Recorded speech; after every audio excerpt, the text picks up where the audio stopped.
Voy a contar una historia de intrigas, asesinatos, traiciones, negocios oscuros. Una novela, ¿no? Perdón, donde vino en algún momento el muchacho bueno y nos salvó, y vino la parte dura donde el muchacho falleció, y cuando parecía que su compañera conseguía mantener la voluntad, la vocación, se produce un giro en la situación con un final incierto, que es en el que nos encontramos en este momento. Eso no es ninguna novela mexicana ni una serie norteamericana, sino que es propiamente la historia de la deuda externa argentina. Y una historia en la que permanentemente aparecen, ahí, más cerca, aparecen permanentemente las traiciones a la voluntad popular, y aparecen permanentemente los negocios privados, personales, de cada uno de los que iban a negociar a espaldas y en contra de lo que eran los intereses de los sectores populares. Y miren ustedes qué emblemático, que los que recuerdan un poquito, los que han leído alguna historia, cuando se menciona un negociado de la década del 1820, se habla del famoso empréstito de la Baring Brothers, que es en realidad el primer endeudamiento importante de la Argentina, y no es ni más ni menos que el primer negociado descomunal de la historia argentina. Rivadavia, que es el caballo de 1820, el hombre cuya modernidad política de época lo llevaba a ser un servil del imperio del momento, que era Inglaterra, a diferencia del imperio al que servía y sirve Caballo, que es el de Estados Unidos. Se contrae una deuda, bueno, no vamos, lo que nos tenían que dar nos dieron mucho menos, tardamos más de un siglo en pagarla, pero la deuda siempre fue, luego, baja. No era un motivo de preocupación importante para la Argentina, para la economía argentina. Hasta que, como bien dijo Gabriel, hasta que llegó la dictadura militar. Es más, también como dijo Gabriel, por el año 1952 llegamos a tener deuda cero. Luego comenzó un periodo de endeudamiento, pero nunca importante. Pero ustedes fíjense qué cosa la de la dictadura. Lo más emblemático, sintomático, interesante para plantear este caso, es que ellos, en sus primeros bandos, la banda que azotó el poder, asoló a la ciudadanía, en los primeros bandos, cuando dan las justificaciones por las cuales dieron el golpe, una de ellas era que que el gobierno anterior había aumentado de manera significativa la deuda. ¿Cuánto era la deuda en 1973? 4.800 millones de dólares. ¿Cuánto era la deuda en 1976? 8.000 millones de dólares. Aclaro, por las cifras que dijo Gabriel y por algunas otras que aparezcan, que se barajan muchas cifras en el tema de deuda, porque una aclaración importante, vamos a ver si podemos ser claros en algunas cositas que vamos a ir mezclando. Cuando se habla de deuda externa, se puede estar hablando tanto de la pública como de la privada. O sea que cuando se habla de lo que se debe como deuda externa está, por un lado, lo que debe el Estado nacional, los estados provinciales, el Estado, y también lo que deben los privados, que también se endeudan con el exterior. Empresas que toman crédito, bancos que toman crédito con el exterior. Y cuando no, entiende, ¿no? Deuda externa, parte pública y parte privada. Y cuando se habla de deuda pública, incluye la externa y la interna, que es la que se debe a residentes fuera del país, la externa, la que se debe a residentes en el país, la interna. No confundir con deuda en pesos y deuda en moneda extranjera. No, la deuda puede ser interna y ser en dólares. Lo importante es dónde están localizados los residentes. Entonces, ¿qué pasa? Aparecen muchas deudas diferentes de acuerdo a qué se está tomando. La mayor parte de los datos que yo voy a dar, tengo por acá el machete, por si me hace falta, por si alguno quiere alguna precisión, pero yo voy a hablar en general de deuda pública, la deuda del Estado, tanto interna como externa, o eventualmente mencionaré los casos en los que es deuda pública exclusivamente externa. Decía, y un crecimiento de 4.800 millones a 8.000, más del 60%, y a alguno le puede sonar como que sí, era un crecimiento importante. ¿Se acuerdan, no? Los milicos dicen, bueno, entre otras cosas, estamos del golpe por el incremento de la deuda. 60 y pico % había crecido en el periodo democrático anterior. Dos detalles. El primero es, la dictadura anterior al gobierno democrático 73-76, la de 66 al 73, Onganía, Levingston, Lanusse, había incrementado la deuda de 3.300 millones a 4.800, 50%. O sea, los muchachos no habían hecho una austeridad tan marcada o habían cuidado tanto la cifra de deuda como para que se notara tanto la del gobierno democrático. Los anteriores, la dictadura anterior 50%, el gobierno democrático 60, 62, una cosa así.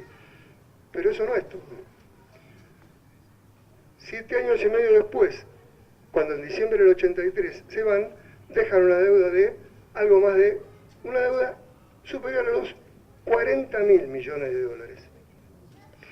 Y digo una deuda superior a los 40.000 millones porque ahí se juntan no solo estas cuestiones que hablamos de, la mayoría habla de 45.000, ¿no es cierto?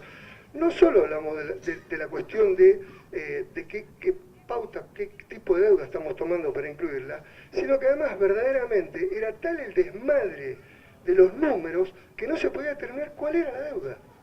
Ahí aparece gran parte de la discusión de la deuda legal o ilegal, porque además no se sabía en muchos casos el origen, de dónde había surgido esa deuda. Después vamos a explicar un poquito a qué se debió, ¿no? Pero el gobierno de Alfonsín, cuando asume, y en realidad esto es una muestra de lo que fue una constante el gobierno de Alfonsín, un gobierno que declamaba buenas intenciones, por ejemplo, dijo, vamos a investigar la deuda, el origen, vamos a diferenciar la legítima de la ilegítima, vamos a determinar cuánto es la deuda, cuestión que nunca logró. Esa cuestión del alfonsinismo típica, o del radicalismo típica de buenas intenciones que nunca cristalizan. Ahora, uno no sabe si no cristalizan por falta de valentía, por falta de unidad, o por qué. O por una suma de todo ello. Pero la realidad es esta. Declamaban, no declamaban, en realidad trabajaban en el Banco Central para intentar determinar cuál había sido el origen de la deuda, cuánto era, dónde venía, nunca hubo resultados sobre esto. Bueno, ¿y qué pasó para ir de 8.000 a 41.000, que son las cifras que marca el Ministerio de Economía de la Nación? Miren, endeudarse en sí mismo, ustedes trasládenlo a su hogar o a algún negocio que tengan, endeudarse en sí mismo no es malo. Si uno de ustedes me dice, yo el año pasado debía 80.000 pesos y ahora debo 400.000 para mantener las proporciones, pero resulta que me dieron el procrear, debo 400.000 pesos porque me estoy haciendo la casa, o me hice la casa, la deuda en sí misma no es un problema. ¿Por qué? Porque vos en el medio te capitalizaste, mejoró tu nivel de vida, mejoró tu calidad de vida, o lo que fuere. Bueno, ¿aquí qué pasó? Nada. Trasladado a un país, un aumento de deuda normalmente implica que hubo un aumento importante en la infraestructura del país, en las rutas, caminos, puentes, acceso a la tecnología. Nada. Nada. En realidad, por dar 3 ejemplos, ¿no? Que tuvieron que ver en este incremento significativo. 3 situaciones voy a marcar. La primera tiene que ver con el Mundial. Otra vez, ahora que estamos en épocas mundialistas. El Mundial fue un gigantesco gasto, pero especialmente, esencialmente, porque fue un gigantesco negociado. Y cuando contaba esa saga de la novela que incluía asesinatos, cuando se trabaja en la organización del Mundial 78 se crea un ente autárquico. Los veteranos como yo recordarán el ente autárquico Mundial 78. Y como estaban en esa época las cosas definidas, estaba a cargo el ejército, era quien tenía a su cargo. Más era que siempre veía más la cuestión política, la cuestión del rédito futuro político y el negocio. Quería eso, quería eso, quería eso, quería eso. ¿Qué ocurrió? Al general que presidía este ente, lo asesina la subversión. Más, si mal no recuerdo, creo que fue por acá, Sarandí, Will, de algún lugar, así. Todas las crónicas de la época marcan que fue la Armada. Y no casualmente, un hombre de la Armada queda de presidente del ente que dirigía los preparativos del Mundial. Que luego fue a la FIFA, después qué sé yo, todas estas historias que algunas personas que entienden de fútbol, estas cuestiones populares para nosotros que somos intelectuales no nos interesan. Rápidamente cuando llegué acá pregunté dónde quedaba la cancha San Telmo, que la conozco por haber venido a ver San Telmo Los Andes varias veces, un par de veces he venido, no me ubicaba bien dónde quedaba, ya me explicaron. Pero bueno, un gasto importante, emblemático, mundial, gasto y curro, ambas. Gasto y curro, segundo. Curro, segundo. Increíble, muchachos. La estatización de la deuda privada que se produce por el año 79, 80, 81. Más o menos, a ver si puedo ser claro. Los privados tenían deuda contraída con el exterior, entre nos, en muchos casos con sus propias casas matrices. O sea que era que General Motors le debía a General Motors, era que el banco tal le debía al banco tal, a sí mismo, ¿no? Se produce una gran devaluación, ¿y qué pasaba? Esto es clarísimo, ¿no es cierto? Si vos debés 100 millones de dólares, el dólar vale $1, debes 100 millones de pesos, si el dólar se fue a 3 pesos, en lugar de deber 100 millones de pesos, debes 300 millones de pesos para devolver la misma deuda. Los pobres empresarios, como ellos apuestan al país, venden en el país y recaudan en pesos, fueron a plantearle al gobierno que ellos se veían imposibilitados de pagar esa deuda y que entonces el gobierno se hizo cargo de la deuda en dólares a cambio de que los privados pagaran la deuda en pesos.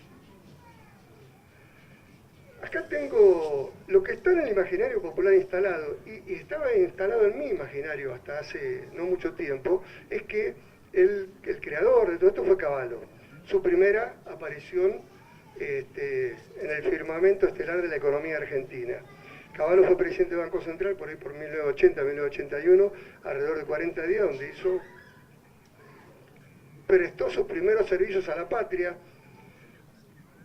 norteamericana, y luego se fue, ¿no es cierto? Bueno, pero la realidad es que es una medida previa, que en realidad Cavallo convalidó, pero una medida previa, esta cuestión de la estatización. Digamos, se terminó de implementar y de redondear estando Cavallo, pero la decisión había sido tomada con anterioridad por otro ministro y por otro presidente del Banco Central. Insisto que Cavallo fue parte de esta situación. Otra vez, ¿en cuánto impacta esto? Hay cifras muy dispares, pero hay gente que habla de 30.000 millones de dólares. Los más serios hablan de entre 5 y 10.000 millones de dólares de deuda de privados que fueron transferidas al Estado. Los que creen que esto es nada más que un hecho patriótico o un hecho para colaborar con los empresarios, parecen los negociados claramente, indudablemente, por debajo del... Y la tercera cuestión que a mí me gusta marcar respecto a este brutal endeudamiento ocurrido en esos tiempos es el gasto militar, que muchas veces es obviado cuando se menciona esta cuestión. ¿Por qué? No solo porque era un gobierno militar, sino porque, y les pido voy a tratar de cuidar lo mejor mis palabras porque alguno puede malinterpretar. Déjame terminar la idea antes de empezar a acordarse de mi madre o de mi tía con lo que voy a decir. Porque en la mentalidad de la dictadura gobernante, pasamos por favor, en la mentalidad de la dictadura gobernante, pasamos por 3 guerras, o casi 3 guerras. Estuvimos al borde de la guerra con Chile. Cura. Pero al borde de tener amigos que estuvo a 500 metros de los chilenos, de ambos lados los aprietos, apareció la figura del Papa de entonces, apareció Zamoré para negociar y nos salvó de esa cosa increíble. Estuvimos en guerra con una potencia mundial como Inglaterra, por las Malvinas. Y otra vez, cuido las palabras, en el pensamiento de los dictadores de aquella época, también tuvimos una guerra interna que consistió en la persecución sistemática de los militantes populares que pensaban diferente de lo que establecían su propia ideología, cristiana y occidental. Pero eso también implicaba aceitar al aparato represivo, y eso también implicaba una cantidad de gastos, y eso también implicaba armamento. Entonces, gran parte del... porque ¿a qué viene todo esto? Lo que nunca bajó en la época de la dictadura, por más que lo declamaban, es el gasto público. Mientras declamaban liberalismo, baja del gasto y demás, el gasto no lo bajaban, por cuestiones como estas que estamos planteando. Y entonces, ¿qué ocurría? Como bien definió Gabriel hace un rato, los dólares sobraban en el mundo con motivo de lo que fue la crisis petrolera previa, digamos, de la primera mitad de la década del 70, lo que originó formidables excedentes financieros que fueron a parar los bancos no tenían a quién prestársela. ¿Qué hicieron? ¿Qué encontramos? Justo tenemos los sudamericanos que le encajamos la guita, son todas dictaduras, nadie los controla, adelante, se la prestamos a estos. Entonces la plata venía fácil, y como venía fácil se gastaba y fácil se curraba. Seguimos la secuencia. 8.000 millones aproximadamente de dólares. En el inicio, 40.000 cuando se fueron. Viene el alfonsinismo. Ya le dediqué un párrafo, así que vamos a tratar de ser piadosos. Intentaron ver si podían pagar y no podían. Intentaron ver si podían crecer y no pudieron. Intentaron ver si no pagaban y medio pagaron. Más o menos este es el resumen de lo que fue el alfonsinismo. De 40.000 a 60.000 millones, un poco alrededor de 60.000 millones la deuda. Viene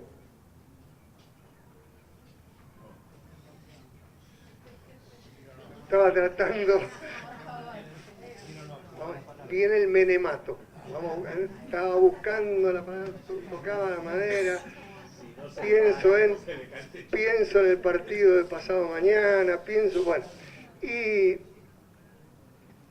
segundo, brutal crecimiento de la deuda. No es casual que nos pase estas cosas con la dictadura militar y con el menemismo, no ha sido casual. No ha sido casual. Pero ¿qué pasa? Ustedes fíjense qué cosa increíble. Gran parte, es medio, a ver si me sale comprensible. Existen 2 indicadores que son los centrales o básicos para el manejo de un Estado. Por un lado existe lo que se llama el resultado fiscal, que es cuando se habla del superávit o déficit fiscal, que son los ingresos del Estado, vía impuestos o algún otro ingreso que tenga, versus los gastos que tenga, que implica el gasto en general. Cuidado, cuidado, vamos a dedicarle un parrafito. Che, gasto público, cuando le critican el gasto público, le dice que son los 4 empleados públicos que sobran, o los 3 de la municipalidad. Eso es un discurso bien de la derecha, bien neoliberal, porque el gasto público es el asfalto que hicieron en estas calles, el gasto público es la remodelación del colegio, el gasto público es rutas, el gasto público es más hospitales, todo eso es el gasto público, Todo eso es el gasto público. No comprar el discurso fácil de que el gasto público son los 4 empleados públicos que puedan sobrar por ahí. Entonces, estos gobiernos, que son los que más declamaron la cuestión de la austeridad y de la baja del gasto público y de la importancia de no tener déficit público, tuvieron permanentemente déficit. Insisto, en esta parte que es ingreso versus gasto del Estado. La segunda pata es lo que se llama la balanza comercial o balanza de pago. La balanza comercial es la cuestión vinculada a las divisas. Exportaciones versus importaciones. Si exporto más, voy a tener más divisas. Si importo más de lo que exporto, voy a tener baja en las divisas. ¿Qué pasaba? ¿Cuál era la trampa mortal acá? La convertibilidad se basaba en que había tantos dólares en las reservas como pesos que podían circular. La manera de decir, che, el dólar vale un peso y tengan la seguridad de que va a valer siempre un peso es, y si todos los que tienen pesos salen a comprarlo, tenemos la cantidad de dólares suficiente para hacer frente a ello, ¿no? Ejemplo, si hay 10.000 millones de dólares de reserva, hay 10.000 millones de pesos circulando. Y acá había una doble trampa. La doble trampa era, como el dólar estaba bajo, el dólar era bajo, favorecía las importaciones, favorecía los viajes al exterior, favorecía una serie de cuestiones. ¿Qué pasaba? La balanza comercial, esa de las divisas, era negativa, y por lo tanto bajaban las reservas. Si salía más dólares de lo que entraban, bajaban las reservas. ¿Qué pasaba? Entonces había que bajar la cantidad de pesos circulantes. Si bajaba la cantidad de pesos circulantes no se podía funcionar. ¿Qué hacía? Se endeudaban. Si subía la cantidad de dólares, había más pesos para circular en la sociedad. Y a la inversa, ¿por qué digo una doble trampa mortal? A la inversa, con la cuestión fiscal, al haber déficit fiscal, si se necesitan más pesos para hacer frente, porque el gasto seguía subiendo, ¿qué pasaba? Si hay más pesos, se necesitan más dólares, también nos endeudamos. Además de la corrupción, además de los autopréstamos de las empresas, además de las privatizaciones. Ahora, muchachos, en la época del menemismo, a pesar de haberse entregado las empresas, como bien aquí mencionó, creo que Andrés en este caso, de haberse entregado a empresas a cambio de deuda y demás, se duplicó la deuda de 60.000 millones a 120.000, más o menos 60.000 a 120.000 millones, con la particularidad de que en este caso ya hay un muy importante aumento de la deuda interna. ¿Y saben por qué? Por la cuestión previsional derivada de la privatización del sistema jubilatorio. Si tuviera un ratito, le voy a dedicar algún parrafito al ANSES y a los nabos que dicen se usan los fondos del ANSES para cualquier gasto o para prestarle al propio Estado. Miren, vamos a empezar por acá. Primero, miren cómo arrancó el funcionamiento y por qué significaba un gran déficit fiscal para el gobierno solamente y para todos los que vinieran. Ustedes imagínense, ¿cómo funcionaba? Ahora funciona diferente, ahora también funciona con recaudación impositiva, por eso digo que hay una gran confusión con los fondos de ANSES. Pero ¿cómo funciona normalmente cualquier sistema jubilatorio? Los activos, en función de los trabajadores que hacen aportes y las contribuciones de los patrones sobre esos trabajadores, se forma una masa de fondos con los cuales se hace frente al pago de los pasivos, de los jubilados. Ahora miren qué ocurre. Si en un momento determinado se dice, a partir de acá los aportes van a unos entes privados, la AFJP, ¿qué ocurre? Fíjense, los ingresos iban a parar a la AFJP, pero las jubilaciones había que seguirlas pagando. ¿Entienden? Corto hoy. A partir de ahora, la recaudación, los jubilados, ¿qué? ¿Se hace cargo de la FJP? No, se va a hacer cargo de los jubilados de dentro de 20, 30, no sé cuántos años. Ahora empezamos a juntarla. Y mientras tanto, o sea, una cosa increíble, por algo en ningún lugar del mundo, en 2 o 3 lugares del mundo lo tiene, en Chile y un par de lugares más, no hay más que eso.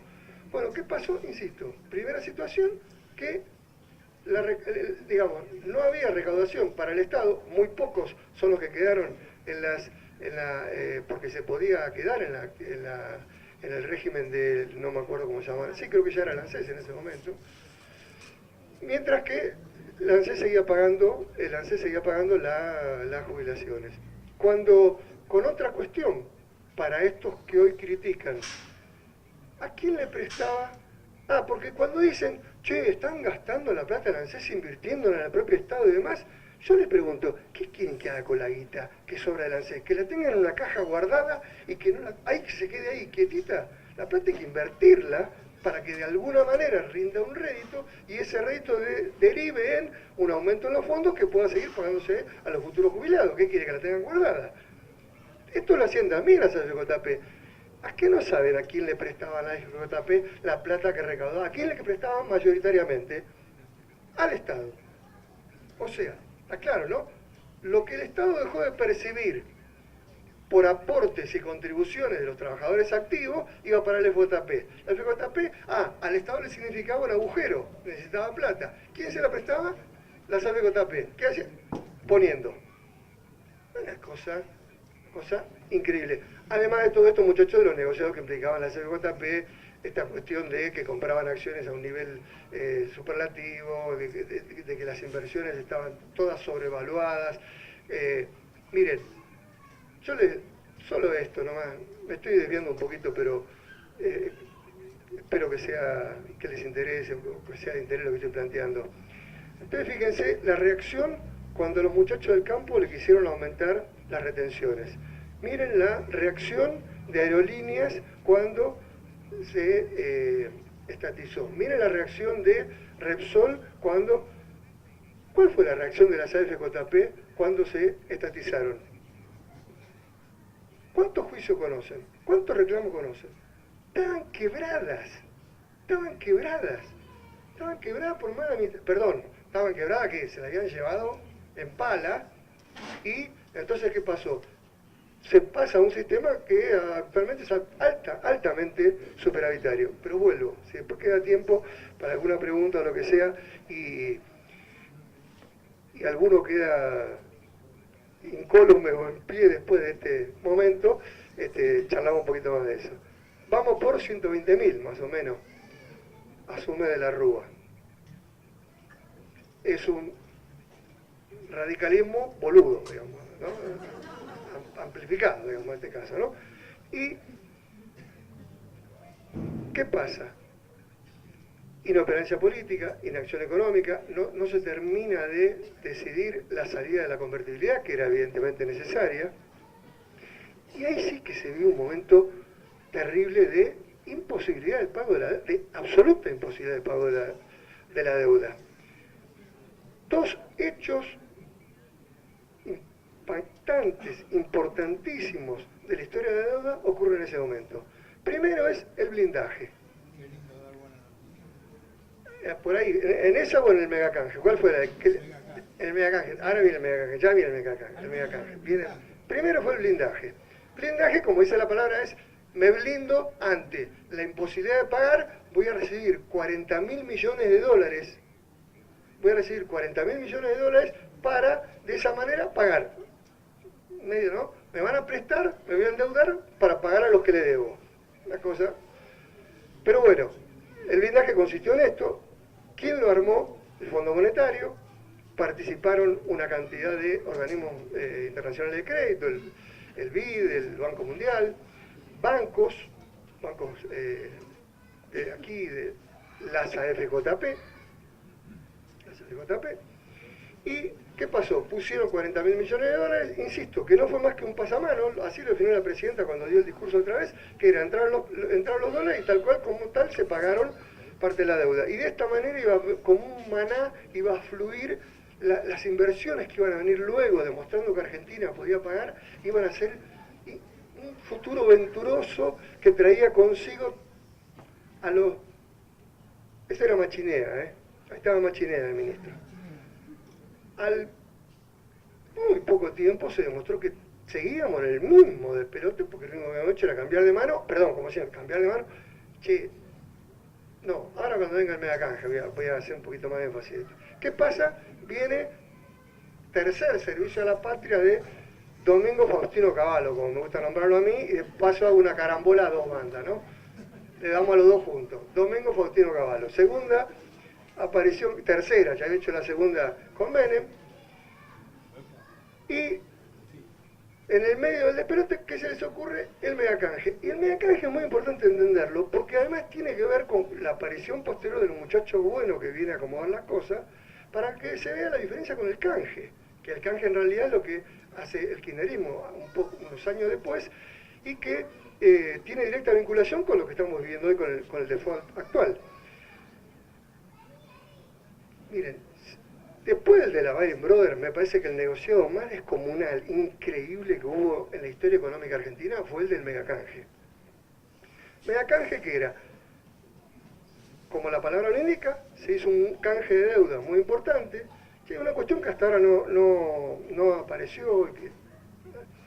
Cuando hablamos de deuda externa, esencialmente, o de deuda pública, vamos a decir, en la parte externa hay normalmente 4 maneras que uno puede tener para endeudarse. Después hay una quinta que podría ser la interna, pero esencialmente 4 maneras, que es endeudarse con bancos, un crédito con el Credit Suisse, con el no sé qué, con el no sé cuánto, una operatoria. Otra es con organismos multilaterales de crédito, el BID, el Banco Mundial, el Fondo Monetario. Una tercera es endeudarte con países. De hecho, la renegociación con el Club de París es una demostración, era una deuda que Argentina tenía con 19 países. Y la cuarta, la que vamos a nombrar, es la deuda en bonos. Bonos que son títulos representativos de la deuda de un país o de un Estado, como también tienen los privados, títulos representativos de deuda. Cuando, digamos, lo de la deuda en bonos es relativamente reciente, no tiene más de 25 o 30 años, siempre fue poco relevante, después fue cada vez más relevante.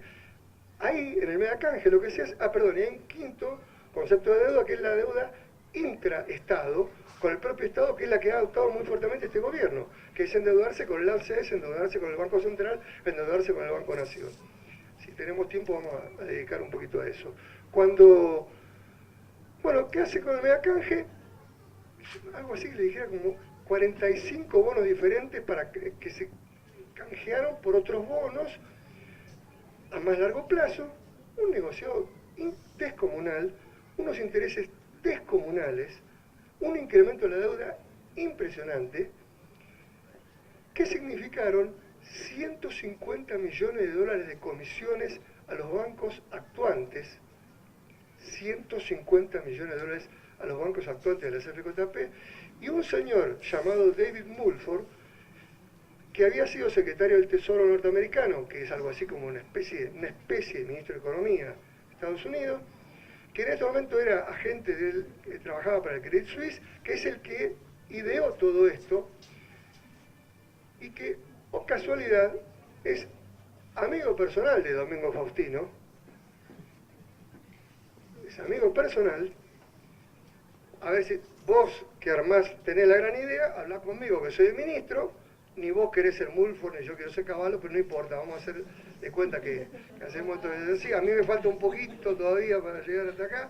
Bueno, y ¿cuánto lleva Mulford? 20 millones de dólares. Hay que ver, como amigos que somos,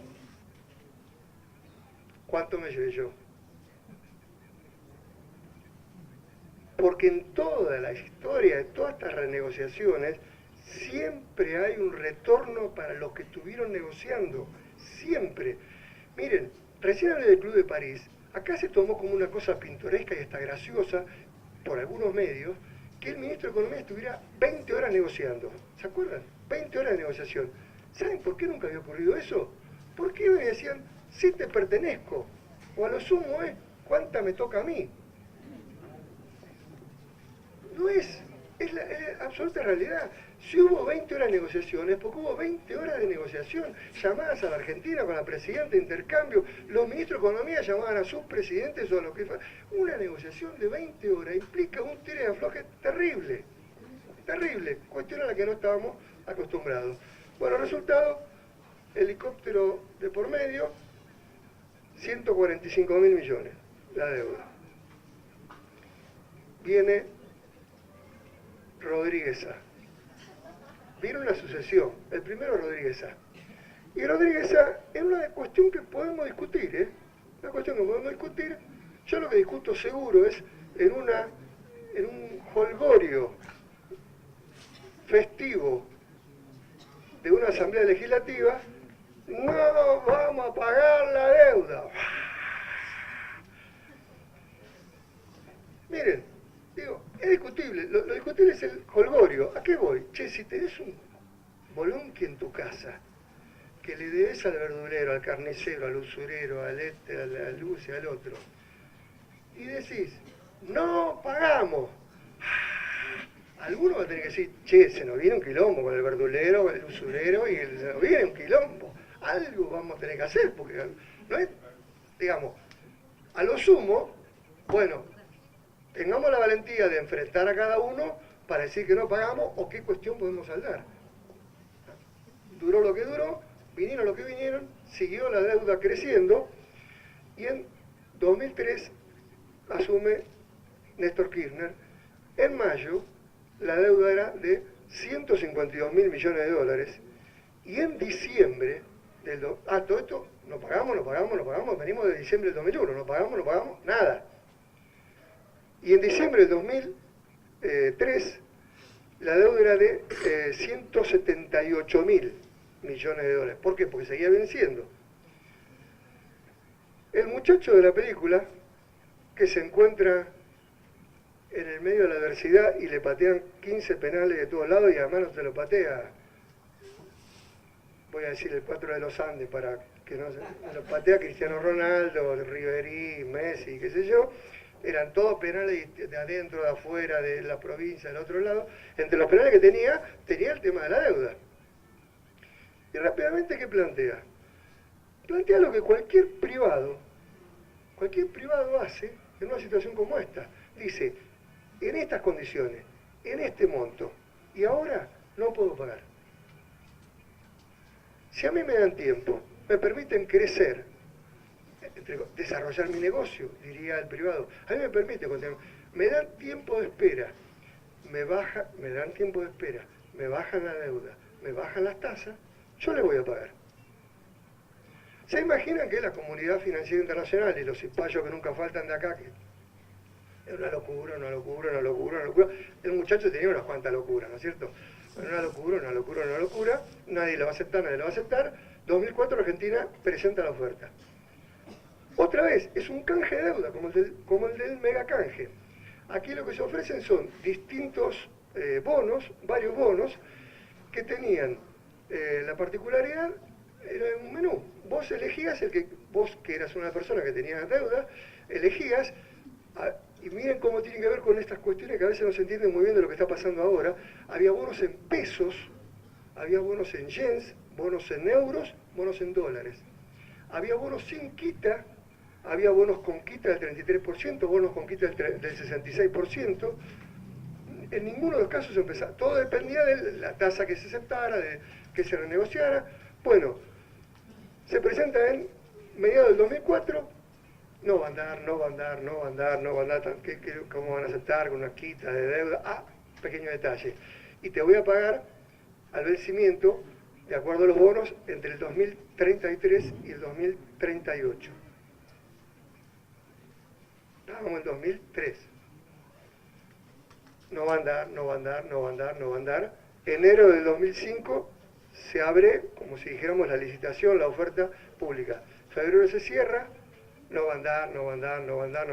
76,15% de los acreedores entran en el canje, aceptan las condiciones. Un resultado que sorprendió a la comunidad financiera mundial. Pero otra vez, ya llevamos 3 años y medio de no pagarle nada a nadie. 3 años y medio de no pagarle nada a nadie. Bueno, vamos a ver si este loco, que está tan loco, a ver si en una de esas algo cobramos. Por lo menos empezamos a cobrar los intereses. Se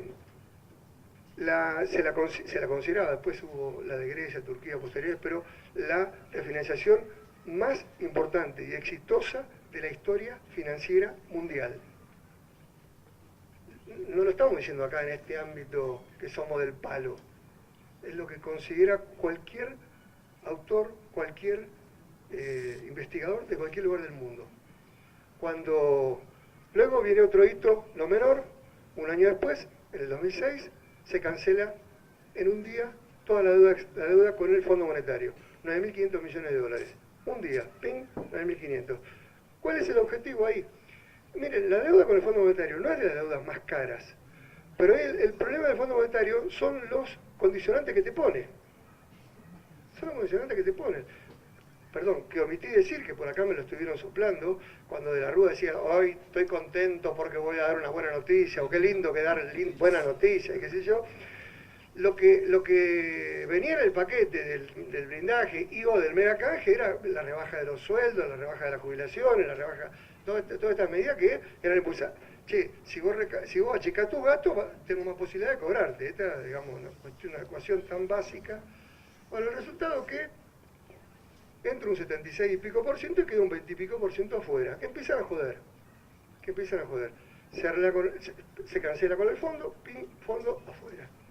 Las reservas, hay una diferencia con la actualidad, es que las reservas estaban creciendo notablemente. Ahora estamos en un momento que las reservas bajaron y estamos lentamente comenzando a crecer otra vez. Entonces se decide, asume Cristina, y se decide a partir de las demandas. A todo esto, ¿qué pasó? Esto no es solo, además de todos estos buitres que estaban comprando deuda, apareció más de uno que dijo, che, me quedé afuera. La verdad que si el 76% agarró, es que esto no está tan mal. Perdón, y Argentina, a partir de ese momento, empieza a pagar puntualmente y religiosamente su deuda, ¿cierto?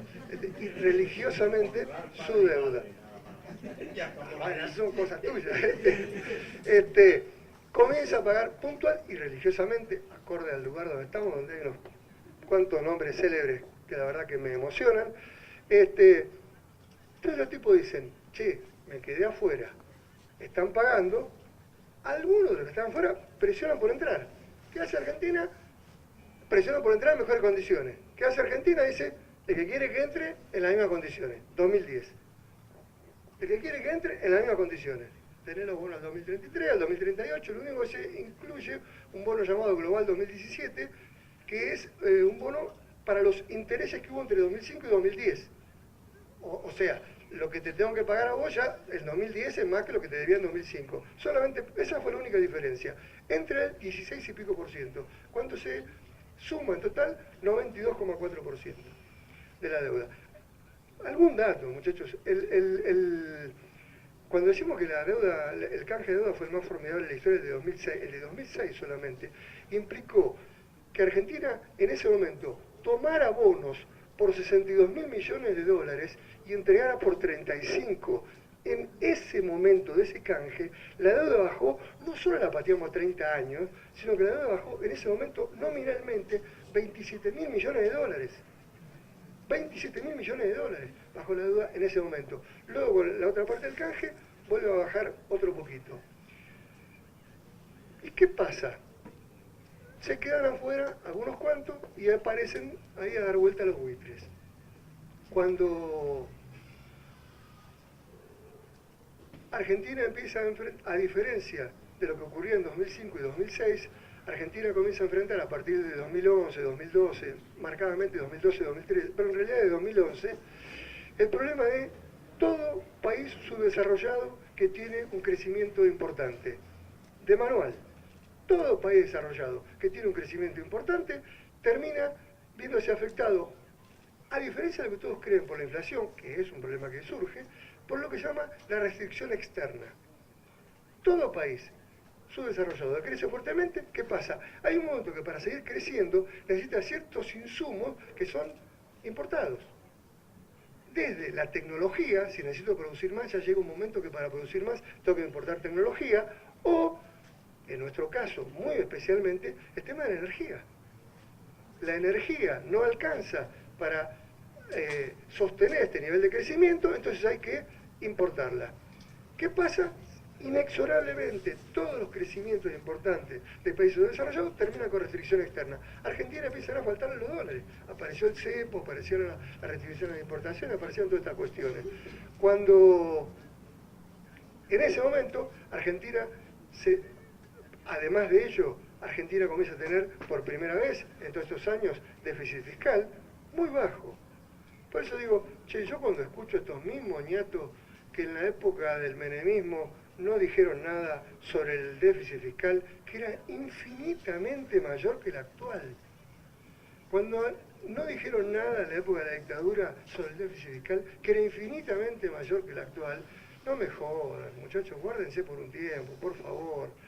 No, esto es, digamos, otra vez, Argentina comienza a tener algún déficit fiscal, esto es que los egresos superan a los ingresos en pesos, lo que tiene el país, y entonces, ¿qué dice? Bueno, empieza a endeudarse intraestado, ANSES, más que nada Banco Central, Banco Nación, y dice, bueno, ¿y qué dice el muchacho? Hay que salir al mercado internacional, hay que salir al mercado internacional. Te empujan muchas veces, ¿por qué? Porque muchos están en el negocio del crédito, muchos de lo que declaman la cuestión de... Pero realmente Argentina tenía necesidad en esta situación de reconvertir su frente externo.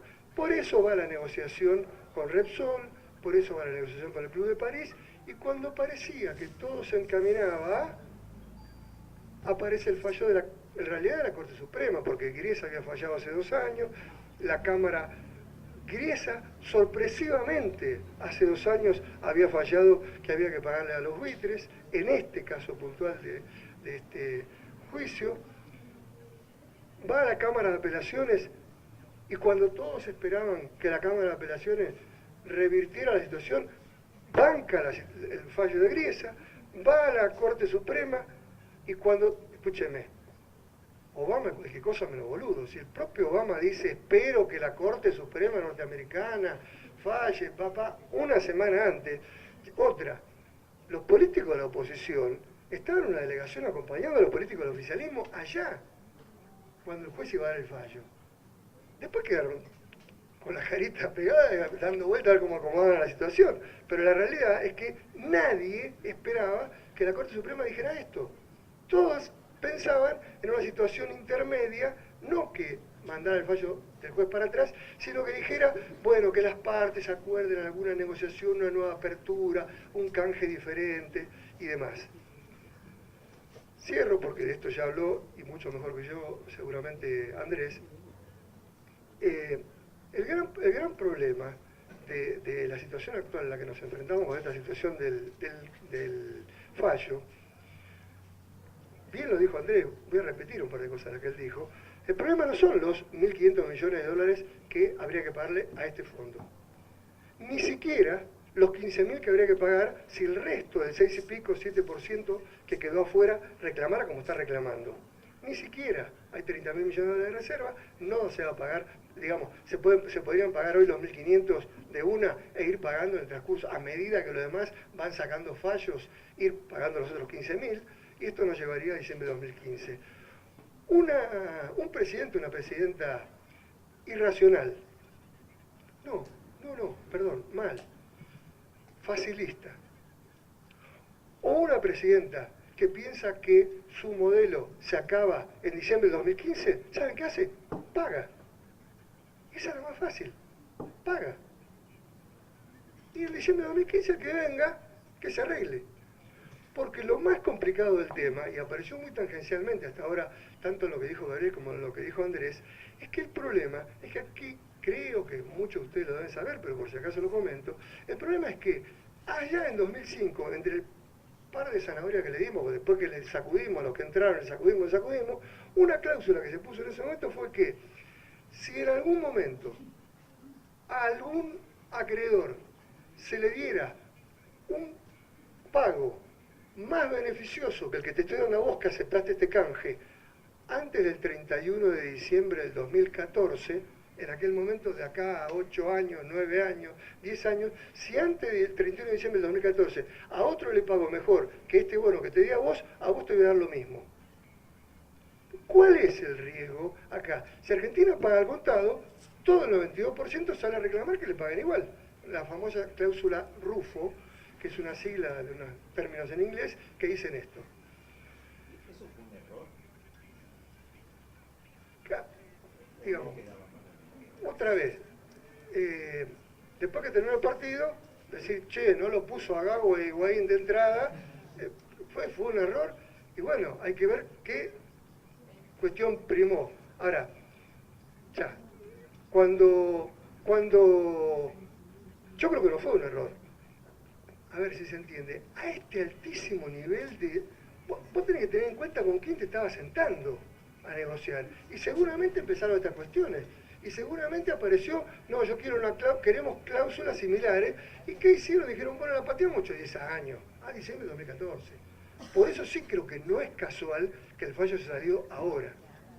Eso sí es lo que creo que no es casual, ¿eh? Eso sí creo que no es casual. Y creo que no es casual, ¿por qué? Porque el camino que recorrió Argentina para renegociar sus deudas, para arreglar sus cuestiones, fue al revés de todos los dictados de los poderes mundiales financieros, que era, sé buen alumno, achicar los gastos, bajar los sueldos, ¿eh? No crezcas, lo importante es que pagues. Cuando hagas todos esos deberes, yo te voy a tratar como buen alumno y te voy a dejar. Argentina recorrió el camino contrario, camino del crecimiento hacia adentro y con los excedentes que generaba poder pagar. Había levantado la mano.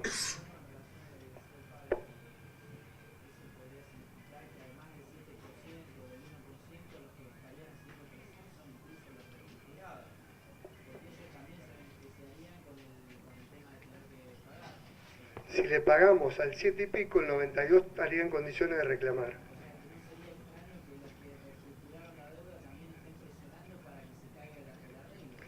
Sí, ahí es una cuestión, la verdad que es así que es muy difícil. Vos fíjate, hoy lo que están reclamando, es que le garpen la que está depositada, por lo menos dame la que me corresponde ahora.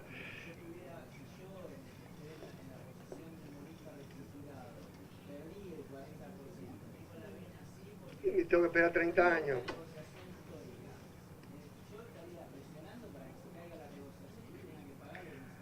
La verdad, no es lo que está pasando, ¿eh? No es lo que está pasando. Por lo menos no es lo que se visualiza. Acá, no, de verdad no hay nada que lo indique hasta ahora. Lo que no quiere decir que no vaya a ocurrir más adelante. Lo que no quiere decir que vaya a ocurrir más adelante.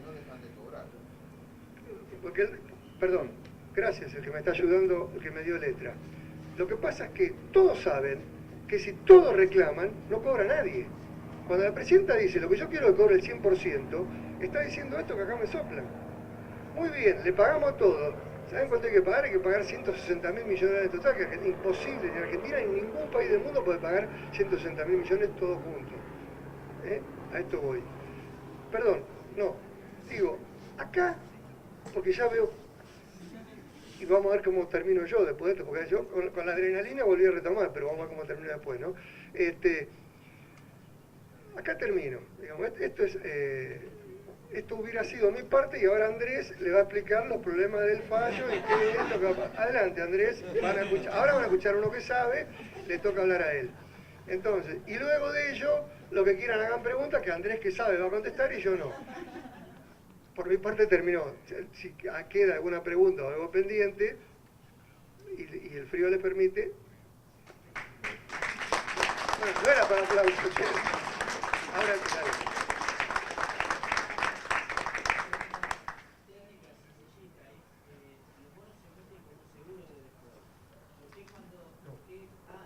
Existe un seguro de default. No es que los bonos se emiten con un seguro de default.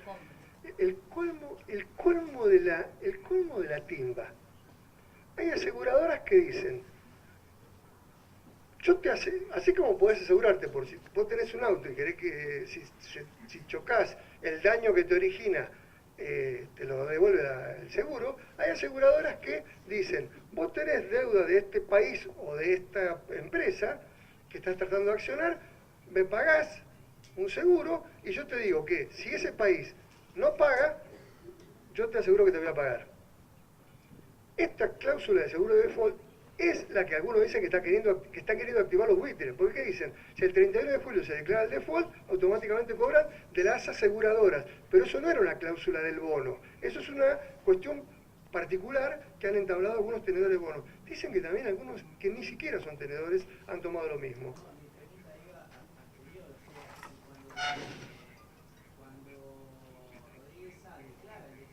Sí. Ahí no sé. No sé si existiría, no lo sé, verdaderamente ahí no lo sé.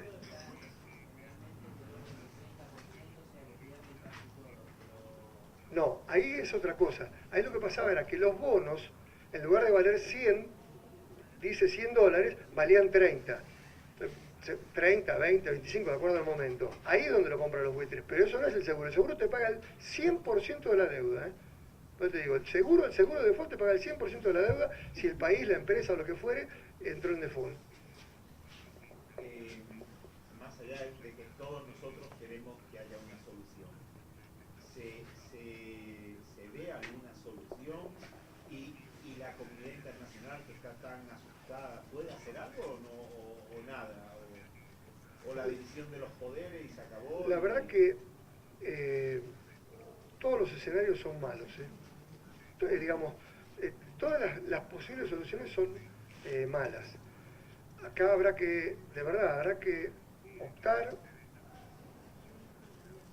o aceptar, se verá de acuerdo al momento, cuál de ellas es la menos dolorosa para el común de la población. Fíjense ustedes que, salvo Macri, que Macri es verdaderamente inimputable, ¿no? Macri y Carrió, que son verdaderamente inimputables, el resto de los políticos de la oposición han salido a bancar, primero porque algunos pusieron la jeta allá, ¿no? Pero además, ¿por qué? Porque si vos querés ser presidente del 2015, sabés que esto lo tenés que solucionar de la mejor manera posible para que no se arrastre el futuro. Entonces, ¿cuál parece ser una negociación? Y van a ver enseguida cuál es el lado flaco. ¿Cuál parecería ser la menos peor de las negociaciones? La menos peor de las negociaciones es decir, che, buitre, yo me reúno con vos, arreglo con vos pagarte en bonos, cuidado, en bonos, pero el equivalente a los 1.500, porque vos ya tenés 1.500 para cobrar hoy. Te pago en bono, a ver si se entiende. Bonos por 2.500, 3.000 millones de dólares a una cantidad de tiempo que equivalen a 1.500 de hoy. Pero esto lo dejamos esperando al 1 de enero del 2015 y ahí firmamos.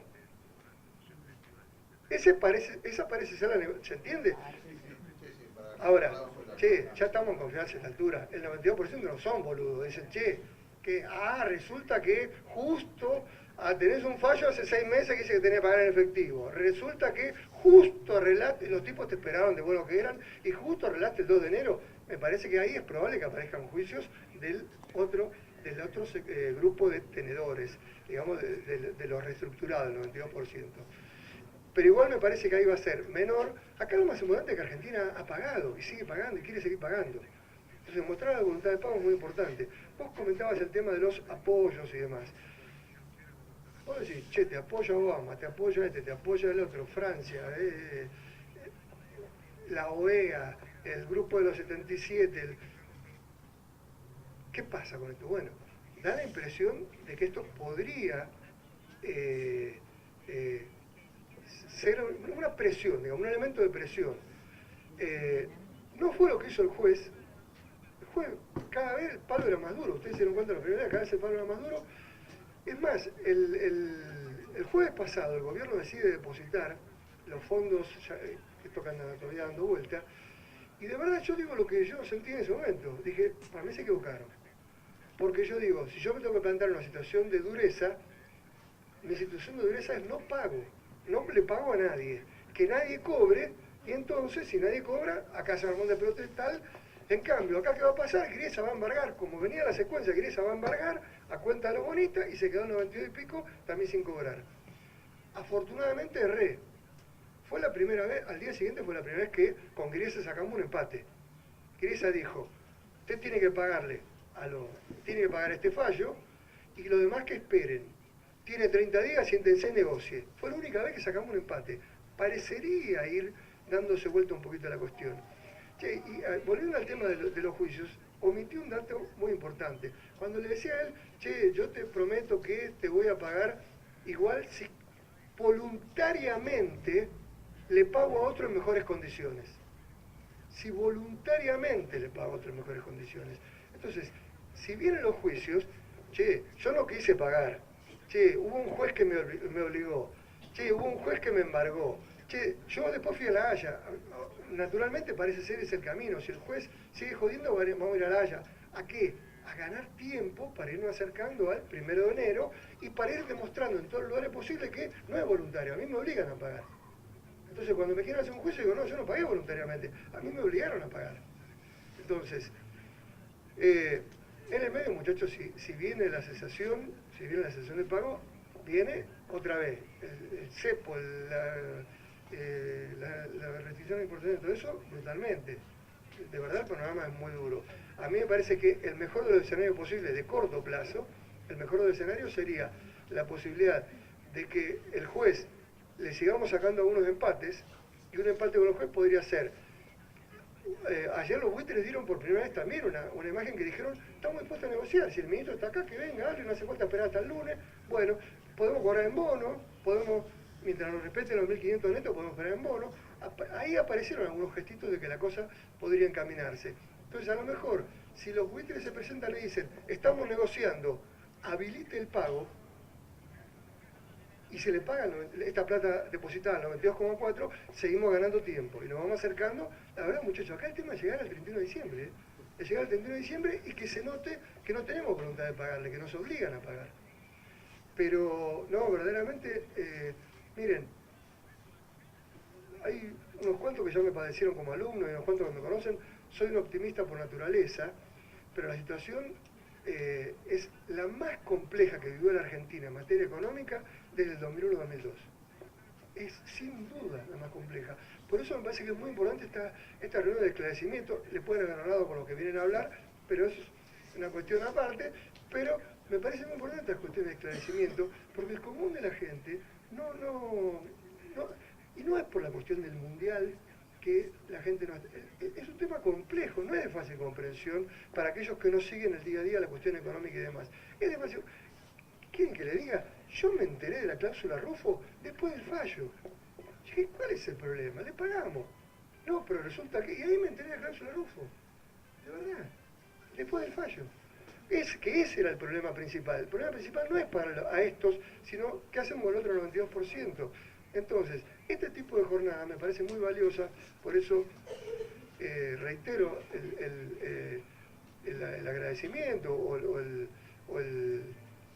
la felicitación para la gente que ha organizado esto, porque me parece esta jornada de esclarecimiento y además, si algo se llevaron, para que cada uno de ustedes lo pueda replicar. Si de esto se trata la militancia, ¿no es cierto? De poder replicar esta situación, de que se tome noción de la gravedad. ¿Saben qué pasa? Mañana lo primero que dijeron es, la presidenta se muestra iracunda y el juez por eso. El ministro marxista se muestra, pero yo digo, che, si vos te vas a sentar a negociar, yo doy el ejemplo, vos tenés que ir a negociar un alquiler, vos sos inquilino, tenés que ir a negociar el alquiler de la casa donde vivís con el propietario. Le vas a ir a decir, la casa hermosa, los chicos están encantados porque a la escuela le queda 2 cuadras, a mí me va bárbaro, sé que hay mucha inflación, ¿qué hacemos con el aguinaldo, con el alquiler? Vos le vas a decir, y mire, la casa la verdad está buena, pero ya tengo una posibilidad de que mi tía me preste una, me está yendo muy mal en el trabajo, la verdad que yo aumento no quiero, o no, y vos que sos el propietario vas a decir, no, yo quiero un 60% porque tengo 80 esperando. Y bueno, así se establece una negociación, desde una negociación de dureza de cada una de las partes. ¿Qué otras posiciones van a tener que mostrar la presidenta y el ministro de Economía que la máxima dureza? Para negociar hay tiempo. Toda negociación implica esto, sobre todo teniendo en cuenta los ñatos que hay del otro lado, que tampoco son nene de pecho. Entonces, verdaderamente es una situación compleja. Yo confío primero obviamente confío en la presidenta, pero además, si ustedes escuchan muchos palos hacia Kicillof, hacia el equipo económico, piensen que son todos sesgados. Es una lástima que se haya ido Andrés, a quien yo verdaderamente conocí hoy, ¿no? Pero, miren, yo soy contador público, no soy economista. Y como tantos contadores públicos hemos invadido terreno de los economistas, que son los que verdaderamente saben de esto, porque los economistas históricamente lo que han hecho es servir a los intereses financieros y de los poderosos, históricamente, siempre han servido para eso. ¿Qué pasaba? Aparecía algún contador, algún empresario, alguno que tenía un poquito de idea política y un poquito de idea nacional, y con eso no alcanzaba para poder dar charla como esta. Pero acá ha surgido una camada de economistas jóvenes que son brillantes, que se podrían llenar de guita laburando para los privados. Se podrían llenar porque son brillantes. Kicillof es brillante, Aciaín es brillante. Se podrían llenar de guita laburando para los privados, y los tipos tienen convicción en lo que hacen. Los tipos tienen convicción, insisto, saben mucho, tienen convicción en lo que hacen. Entonces, uno desde el gobierno, el caso de Kicillof y su equipo, otro desde la militancia y, como es el caso de Asiaín, verdaderamente es muy valioso. Verdaderamente se está gestando una generación, así como se está gestando una generación de políticos jóvenes muy interesante, se está gestando una generación de economistas muy interesante. Y lo persiguen, entre otras cosas, porque es joven. Porque es joven de los intereses, pero además porque es joven. Ambas cuestiones tienen mucha vinculación. Acá hay una permanente estigmatización de la juventud, ¿no? Che, a los viejos ya vimos, con los viejos ya vimos cómo anduvimos. Démosle por una oportunidad a estos que demuestren hasta dónde podemos ir, hasta dónde podemos andar. Pero lo que siguen demostrando, hasta ahora por lo menos, es había que capear, muchachos, del temporal de lo que fue la corrida del verano. La corrida del verano de los mercados fue terrible. La posible explosión inflacionaria y o del valor del dólar era tremenda. Y la capearon. Y la capearon muy bien. Y están piloteándola. Cuando están piloteando eso, le aparece este quilombo. Entonces, sigo. Y ya, cuando quedemos 4, por lo menos que se quede uno que me indique cómo irme. Nada más que eso, ¿no? Cómo puedo salir. Después de eso, está todo bien, ¿no? Verdaderamente confío en la...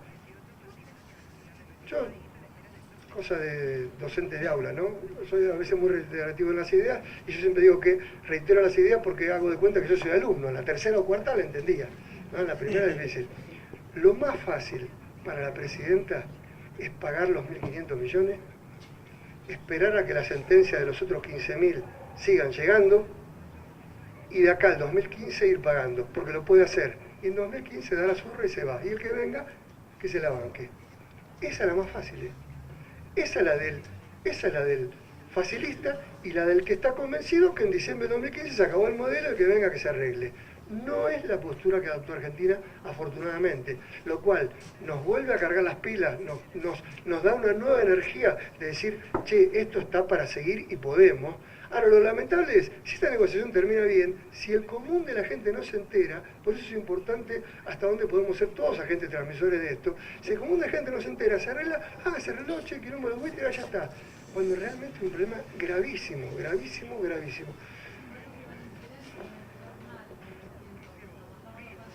¿Cómo? Espera, porque entre otras cosas estoy medio sordo, viejo, sordo y... ¿Cómo? No, te va a decir que... Cuando se arregle, los medios van a decir se bajaron los pantalones, terminaron arreglando y la gente va a repetir ese Miren, divido en dos partes. Divido en dos partes. Che, en serio, cuando me hacen señas, cuando nos vamos todos, Pero, ya, ¿no?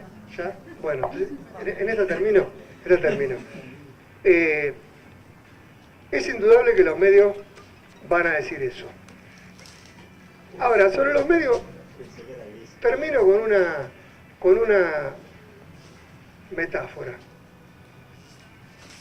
Cuando a mí me hablan del programa de la nata, o de la nata en sí, yo digo, tiene muchísimo en común con Tinelli. Son formidables comunicadores de ideas muy básicas que son muy fácilmente comprensibles. Tienen un gran olfato hacia lo popular, para dónde va la cuestión popular, y así como en el programa de Tinelli, los que miran el programa se creen, o sea, quieren creer que esas peleas entre el jurado y qué sé yo es real, ellos quieren creer que eso es real, los que miran a la nata quieren creer que las cosas que dice la nata son reales. Entonces, contra eso no se puede luchar. Mañana van a salir a decir que... Y lo que, viste, lo dijo la nata, pero en realidad no es solo que lo dijo la nata. La gente quiere escuchar eso. Ahí ya, contra eso no hay batalla que dar. Con lo que hay que dar batalla es con los que están en el medio. Y hay una gran... Si tuvimos 54% de los votos hace 2 años y medio, ¿por qué no podemos tener el 40,1 y con eso ganás? Porque ninguno va a llegar al 30%. ¿Por qué no podemos llegar? ¿Por qué no? En primera vuelta. ¿Por qué no se puede? Sí, claro que se puede. Muchachos, nunca bajamos el 33%, del 32%. Bueno, la síntesis no es mi cualidad. Ustedes van a decir, ¿y cuál es tu cualidad? Van a decir a esta altura, pero bueno, ya está.